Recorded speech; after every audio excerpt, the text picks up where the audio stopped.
총선에서 대승한 더불어민주당은 빠르게 사무총장을 비롯한 정무직 당직자가 일갈 사의를 표명했습니다. 이는 총선의 민심을 반영해서 개혁과제 추진에 동력을 형성한다는 의미로 봐달라 했습니다.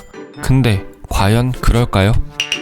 이번 22대 국회 6선 당선자는 국민의힘에서 조경태 주우영 의원, 더불어민주당에서 추미애 조정식 의원으로 총 4명입니다. 쫄지 마라! 추미애가 간다!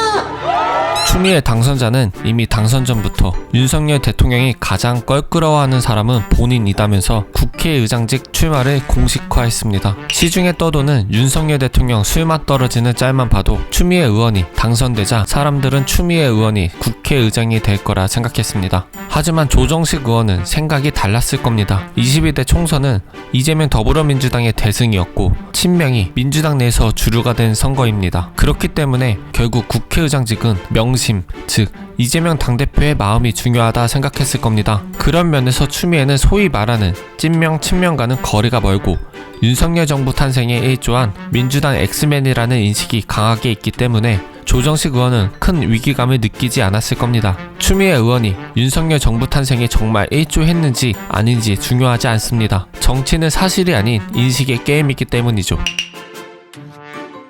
이는 아이러니하게 이재명 당대표가 총선에서 대승했기 때문입니다. 이재명 당대표가 이끈 총선에서 대승하면서 이재명 당대표의 연임 이야기가 점차 가시화되고 있습니다. 그러면서 차기 당대표를 노리던 4선 5선의 다수 중진 의원들의 도전할 자리가 부족해지면서 친명계의 자장으로 불리는 5선 중진인 정성우 의원도 국회의장직에 출사표를 던지는 등 다선 의원들의 국회의장 출사표가 줄을 잇고 있습니다. 이런 상황 속에서 조정식 의원도 빠르게 행동할 필요가 있다 느꼈을 것이라 생각합니다.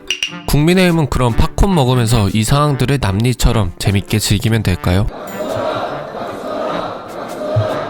전혀 그렇지 않습니다. 21대 국회를 요약하자면 법과 제도의 극한까지 간 국회라 할 수 있습니다. 관례, 도덕, 양심, 양보 이러한 것들을 제쳐두고 내가, 우리 당이 법적인 한에서 할 수 있다면 그 극한까지 밀어붙였죠. 그렇기 때문에 역대급 거부권과 역대급 입법 폭주라는 희대의 장면들이 연출된 게 아닐까 싶습니다. 민주당 의원들은 21대 국회를 겪으면서 이런 관례와 양보는 없다는 것을 몸으로 체화했을 겁니다. 그렇기 때문에 이번 국회의장직 선출에도 관례는 없다로 이전에는 볼 수 없었던 광경들을 만들 겁니다. 그리고 국회의장직 출마하는 사람들이 하나같이 말하는 것이 민주당이 배출한 국회의장이라는 말로 노골적으로 민주당 편파를 시사하고 있습니다. 관례와 양심이 사라진 이상 누가 되든 다수당이 법사위와 운영위도 가져가야 한다는 논리로 번질 것입니다. 그러니 남리처럼 보일 상황이 아니라는 것이죠. 시작부터 예고된 민주당의 국회 장악 선포, 법사위와 운영위를 지키기 위해